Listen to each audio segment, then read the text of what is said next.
I now invite on stage the man whose expertise in foreign brands is very well known to the industry. When we look at the year 2003, that's the year that led to the successful launch of the German brand Esprit. 2006, Tommy Hilfiger. And having strengthened the Calvin Klein business in India and building brands such as Van Heusen, Alan Solly, Louis Philippe, Flying Machine, as well as US Polo Association, he is one of the most admired retail fashion professionals of India.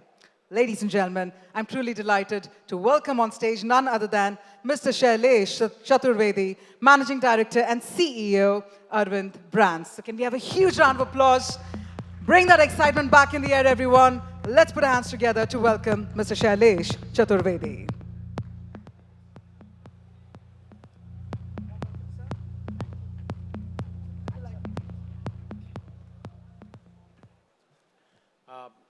Welcome to MAPIC India Bharat, the way you want to look at it. And in a decade, many things will change. And if I look back, decade back, things were very different.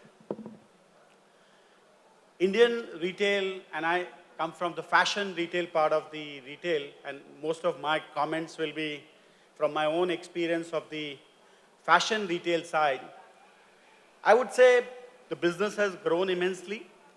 There are a lot of tailwinds, and you'll hear about unorganized to organized, upgradation, consumption per customer going up, etc.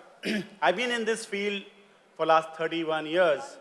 I joined in 1992 after my engineering and MBA, and joined a British company called Madura Coats, and we had brands like Louis Philippe, Van Heusen, Alan Solly, etc. And I used to be the brand manager of Louis Philippe. Last 31 years, I've seen a lot of progress, a lot of growth. But today, as we start MAPIC India 20th edition, one thing or the one word that comes to my mind is relevance. Is the retail or the fashion retail remaining relevant to consumers, to investors, to the industry, the B2B part of it? And that's where I think what MAPIC is trying to do the decade ahead. We need to figure out solutions to reinvent the retail, the fashion retail, so that we remain relevant.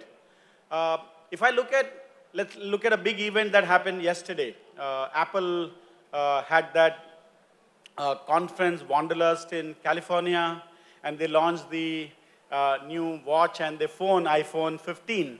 And just look at how relevant that brand, that product category, and those product categories, watches, etc., to the consumers, to the investors, to the industry. And I saw, let's say, BBC World website, and there was a whole article on the Apple launch, and it was not paid for. It was organic. There's a curiosity in the readers of BBC app that they had a whole feature with the pictures of the Apple 15 phone that got launched yesterday, all the colors, titanium finish, the new USB-C port that Europe is demanding.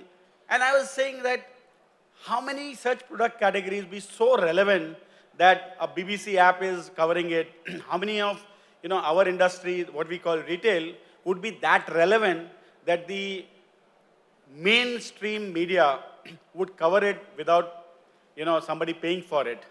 And I was trying to look at another example of relevance. Let's take example of, let's say, Mercedes-Benz. I'm taking another world-beating brand, and with a lot of respect, I'm giving an example.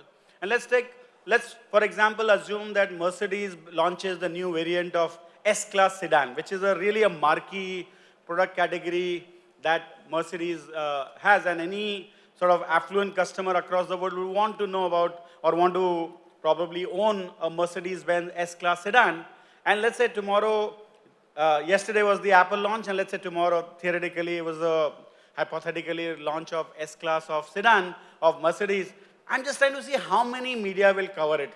The way the media covered the Apple launch of Wanderlust event yesterday, and it's all talking today about the Apple 15 and Pro 15 and all versions and the colors and the USB-C port and the titanium finish. And I'm, with all the respect to Mercedes, I would say it may not get covered as well as the Apple got covered. So there is something more relevant to the Apple today than, let's say, some car. No disrespect to any of those brand names that I'm using here. And when it comes to the industry that I work in, retail and the fashion retail, I always say, are we as relevant to consumers, to investors, to the industry as we were 10 years back? And will we remain as relevant 10 years ahead? What is the theme of the MAPIC India 20th edition? And I'm really, to be honest, I'm a little worried in some sense, saying that while the business is growing, the Indian economy is growing, as a country is growing, I feel that a lot of parts of our retail will need to be reinvented to stay relevant to the consumers. Now, today what I'm seeing is that post-COVID, a lot of Gen Z young customers and even older customers are finding some other things more relevant than what we define the retail of apparel and some other things. For example, travel. Travel has become very, very relevant, and people are spending disproportionate amount of their share of wallet on travel or F&B experiences. So now all the malls want a larger, representation of fine dining, and Riaz is sitting here, my friend. He is benefiting, and probably he's creating that relevance to the category in the malls. Good job, Riaz. So, likewise, cinema, very fancy cinema halls and with a lot of new technology. We are seeing that probably a lot of old relevant categories are growing, but they're losing a little bit of relevance with the consumers, and some new categories like phones or F&B or travel, more experiential part of retail is becoming more relevant than the traditional apparel, retail, or similar categories. So we need to reinvent in this new sort of, I hate to use the word paradigm, it's a cliche, but it's a reality, it's a new paradigm where, new things are becoming relevant to Indian consumers or global consumers than what categories were relevant a decade back. So that's the question that, I ask myself to, that is fashion retail or retail in a larger sense remaining relevant, or what should we do to retain the level of relevance that our categories have had in retail, and what's going to happen in the next 10 years, or the Apples of the world will take away the entire relevance, and with a limited share of wallet, people would want to spend on the Apple 15 and not on probably the new merchandise of the fall holiday 23 season. And that's the reality. They may want to buy the new wine or the new cheese or the new destination that's emerged in Himachal Pradesh, and sort of, some other parts, or Goa in the, the North Goa, the food street, maybe a new restaurant is open up and people are going to go there and eat there. So, Kasagaon. So, each of these things are fighting for a relevance. A Kasagaon in Goa to a tourist spot in Himachal to a new phone that Apple is launching. And all of them are fighting for the share of wallet and the share of relevance. The mind space for the consumer is limited, the wallet is limited, and then we all are fighting to remain relevant. And then that's my message as an opening comment in MAPIC India, that how do we all remain relevant and continue to get the share of attention, the share of wallet, so that we don't lose out to the Apple 15 like some other categories may have lost out to it. And my sense, a couple of sort of things that come to my mind from the fashion retail point of view is that whole differentiated experience as the industry matures and people keep moving around the jobs and everybody reads WGSN in my industry, then we all eventually delivering the same similar commoditized product with hardly major differentiation. And that's what, if everything looks same, then the consumers find it mil jayega. This will be available and probably available at a discount in 2 months' time. So then we lose relevance, and that's one word, which is the theme of my opening comment, is relevance. So unless we have differentiated products, it'll be very difficult to sort of remain relevant with consumers, whether it's a young teenager or a woman or a male or whatever. We have these all fancy categorization as Gen Alpha, Gen Millennial, or Gen Z, or whatever you want to call them. But they're all consumers, they all have money, And they have a lot of options. And whether we will remain relevant, our retail will remain relevant to them, is very, very important question that we all have to ask. And somewhere, unless we are differentiated, you will always see discounting. And in my fashion industry, I see end of season becoming a big thing. It's getting preponed. Well, the weather pattern is getting postponed. So the winter sets in January, but the discounting of winter wear starts in end of December. It's like very crazy, but that's a reality. And same way, malls are going on flat 50% more often than they used to. Department stores are going on flat 50 on more number of days in a year. Brands are finding reasons. So eventually, if we all sell on price and discount, then we don't have the money to differentiate the product. So I think to stay relevant, which is very important, we need to do differentiation, whether it's F&B or cinema or apparel or footwear.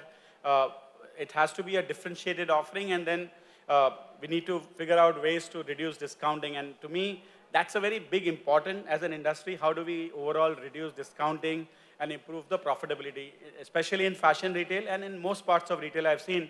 We've been very, very top-line focused, and everybody talks about growth and scale. But very few people are talking about return on capital employed or profitability or cash flow management, like a good, healthy industry should talk. So my message to the retail industry is that focus a lot more on financial matrices, return on capital employed, margin, lowering of discount, and all this will happen if we really look for differentiated offering, whether it's services or product.